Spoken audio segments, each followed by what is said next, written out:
try to know a little bit more about you.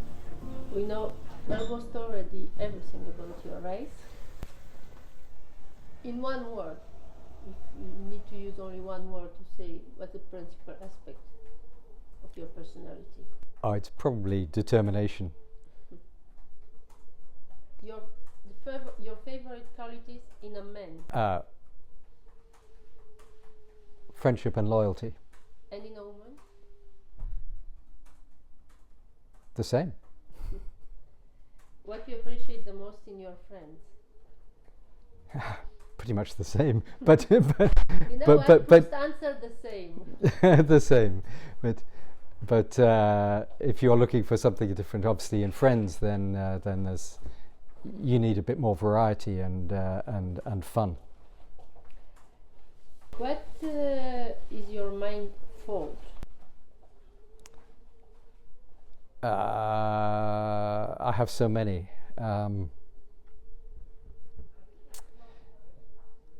It's a fault that I have that's also an advantage in a race like that, is that I'm quite focused, and so I can be quite self-centered. What is the biggest mistake you did in that GGR, in your opinion? It's almost certainly the installation of my HF radio that meant that I couldn't talk to the other participants because I couldn't transmit. Your favorite occupation? In the GGR? In the boat? Oh, sailing with the spinnaker. And in life, generally now, on the land? Appreciating all the people I'd been missing. Your idea of happiness? Oh. It could be controversial. Sailing. What would be your greatest misfortune? Well, obviously the greatest misfortune in my race was my wind vane breaking. Yeah. If not yourself, who would you like to be? Oh. Not something I'd thought about. I am myself. I have no choice. Who would I like to be? I'd probably like to be Robin Knox-Johnston, who was the first person to sail around the world solo without a stop. And won the race. And won the race. How much are you about that? Leading the race and arriving to Chichester here in the summer? Probably less than people think, because at the time I was, when I started, I didn't start to win. I mean, some people started the race. I was always going to race because that's my nature, but I didn't start the race expecting or planning to win. So that changed a bit when I found that I was winning, and by the time I got to Hobart, I was starting. I even asked Don a question about who was the last Englishman to win a round the world race, because I thought it was probably Sir Robin Knox-Johnston. So by the time I was only 8 days away from going round Cape Horn and thinking, well, once round Cape Horn, it's only up the Atlantic, then of course I was thinking there was a possibility of winning. So then, of course, I was a bit annoyed and trying to see if there was some way of finishing without the hydrovane, and then there wasn't. So, but by that stage, 2 days later, I'd reset the targets, because the initial objective was to sail solo around the world, and so I'm not that upset about it. It was just slightly unfortunate that when I came in, the timing of it couldn't have really been worse, because I was arriving, firstly coming in first, but also very close to the time when Kirsten was coming in and winning and everything, so that was a little awkward for everybody. Your favorite heroes in sailing, Robin, maybe? There are quite a lot of them. I mean, actually, my first one was Francis Chichester. Oh, really? Yeah. Oh, cool. Why? Oh, Yeah. because of Chichester. Because Yeah. you are the teacher's winner. Because you can imagine as a what 8 or 9 year old who was into sailing, and here's this guy who had flown an aeroplane around the world in the very early days of aviation, and then in his late years, because he would have been in his 60s when he sailed around the world with one stop, and it was quite publicised. Probably, I mean, certainly, it may have been more publicised in many ways than the Golden Globe. So yeah, he was my first hero. What is the book that you read and really enjoy during the GGR? If it's only one. If it's only one, there was one that I read and enjoyed, and I read it again coming back, and it's a book called Factfulness, which I talked about certainly to Bruno on from West de France. So I don't know if you know the book, but it's a book that, as the title suggests, it's fact-checking people's perceptions on the world. So it's actually saying it's getting rid of the idea that there's a developing world and a developed world and a developing world, but actually breaking it down. And if you compare really where the world was 40 years ago and where it is now, everyone you talk to says, oh, it was better in the old days, or things are getting worse, there's more crime, there's more poverty. But if you look at the fact, that's just not true.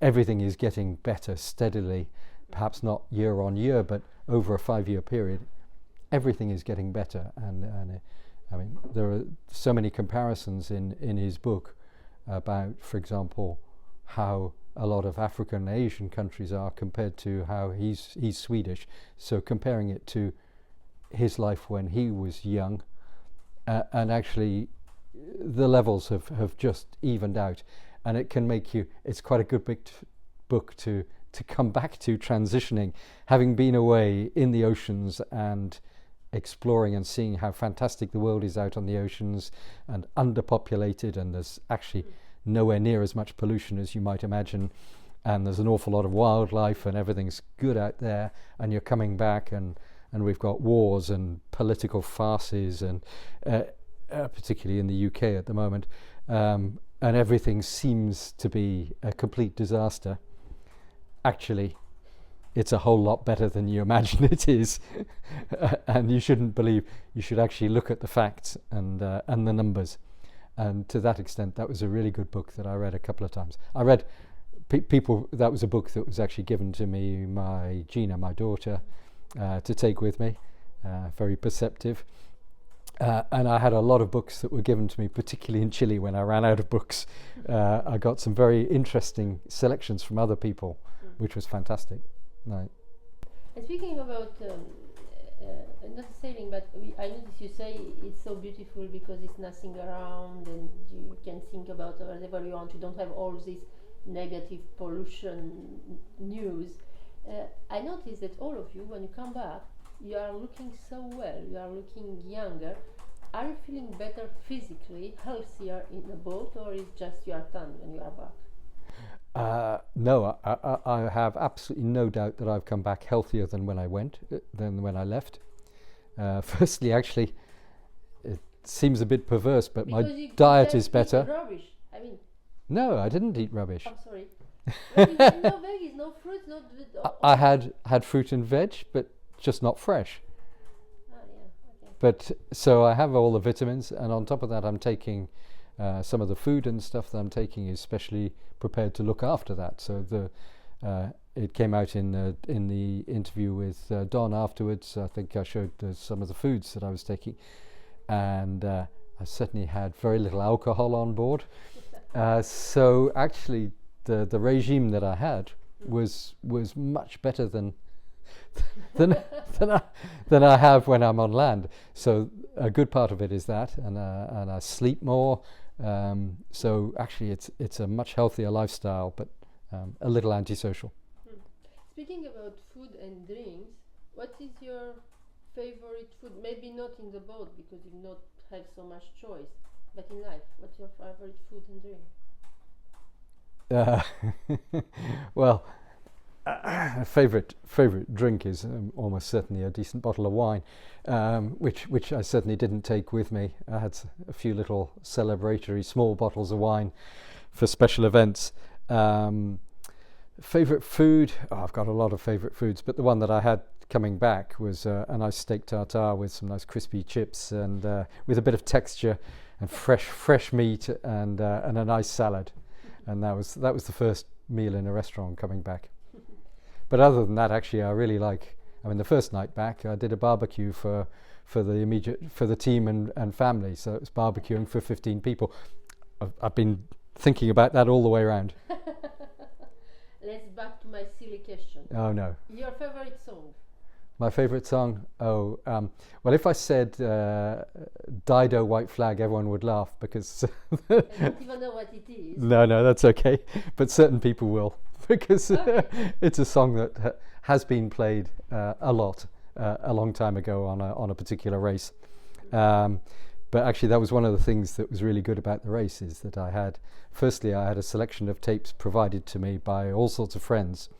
All their old tapes from when they were students and things, and it was really good to play all that music. So I had tons of really 1960s and 1970s music, and I also had tapes.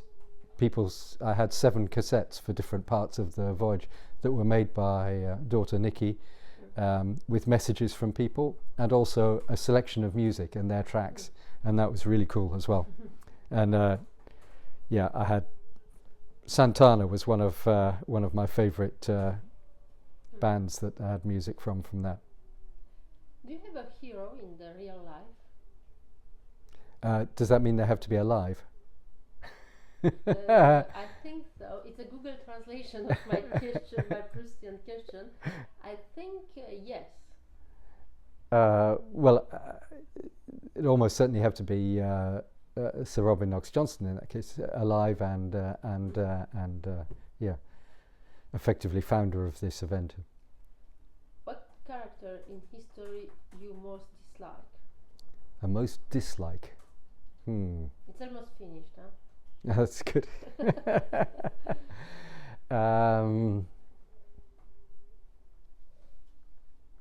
Well, just at the moment, probably Boris Johnson, who took us out of Europe.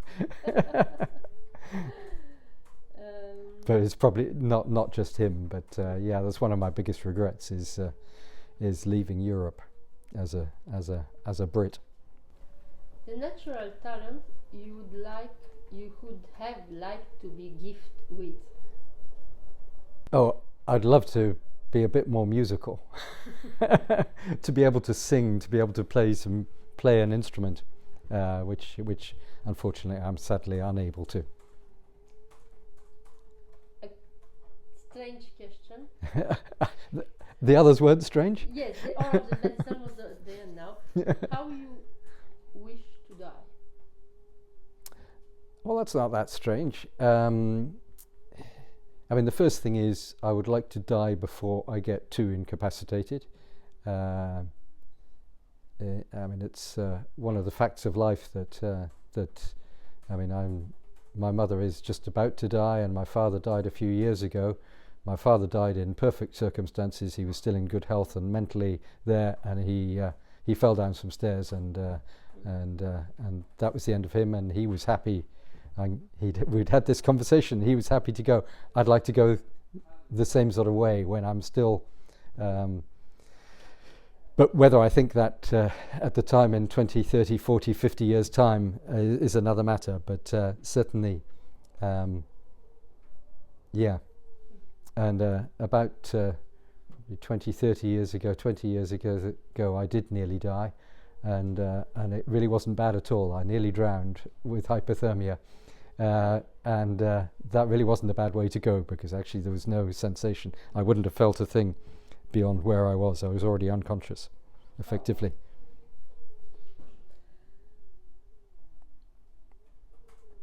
one word, how would you describe your GGR 2022? We are here in Les Sables d'Olonne today, one day before Goog's arrival. Maybe you had already time to think about a little bit, or not yet? Yeah, but if you only want one word, you're not going to get much of a description. No, I mean, Tough on long, 2 words. Yeah, it's long. What's next? What's next is catching up.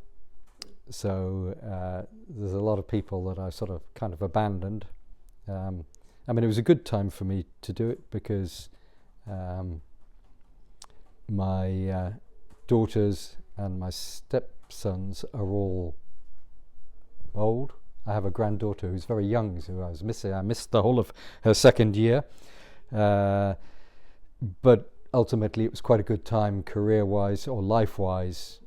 Sort of pretty much finished working, and so it was a very good time to do it. Now what I need to do is to start thinking about life in the future and making the most of that. And that doesn't mean a new campaign, but it will certainly involve some adventures of some sort.